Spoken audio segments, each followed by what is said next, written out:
সোমবার ৪৬ নং সুরমা বিধানসভার নাগবংশী বাজারে বিজেপির এক কর্মসূচিতে বিভিন্ন দল থেকে ৪১ পরিবারের ১৬৬ জন ভোটার বিজেপিতে যোগদান করে। তাদের হাতে দলীয় পতাকা দিয়ে দলের স্বাগত জানায় সুরমা বিধানসভার বিধায়িকা স্বপ্না দাস পাল ও মণ্ডল সভাপতি সন্তোষ দাস সহ অন্যান্য নেতৃত্বরা। সাংবাদিকদের মুখোমুখি হয়ে বিধায়িকা স্বপ্না দাস পাল জানান, ভারতীয় জনতা পার্টি দেশের প্রধানমন্ত্রী, রাজ্যের মুখ্যমন্ত্রীর কর্মযোগ্য দেখে এক ত্রিপুরা শ্রেষ্ঠ ত্রিপুরা গড়ার যে লক্ষ্য, সেই লক্ষ্যে অনুপ্রাণিত হয়ে ওনারা বিজেপি দলে যোগদান করেছেন। আগামী দিনে সুরমা বিধানসভাকে কিভাবে উন্নতির শিখরে পৌঁছানো যায় সেই চেষ্টা মিলেমিশে করবে বলে জানান তিনি।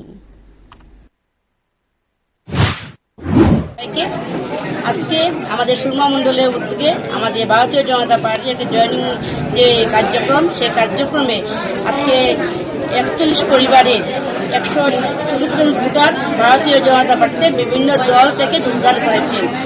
ওনারা ভারতীয় জনতা পার্টির যে কর্মযোগ্য, দেশের জনসংখ্যা প্রধানমন্ত্রীর যে কর্মযোগ্য এবং রাজ্যের মুখ্যমন্ত্রীর যে কর্মযোগ্য, সেই কর্মযোগ্য দেখে এক ত্রিপুরা শ্রেষ্ঠ ত্রিপুরা করার যে লক্ষ্য, সেই লক্ষ্যে ওনারা অনুপ্রাণিত হয়ে আজকে ওনারা ভারতীয় জনতা যোগদান করেছেন। আমি ওনাদের প্রতি বিশ্বাস রাখবো যে ওনারা আজ যেহেতু ভারতীয় জনতা যোগদান করেছেন, ওনারাও ভারত মায়ের সেবায় নিযুক্ত হবেন এবং আমাদের সুরমা বিধানসভাকে কিভাবে আগামী দিন আমরা উন্নতির শিখরে পৌঁছাতে পারি সেই চেষ্টাটুকু আমরা সবাই মিলেমিশে করব।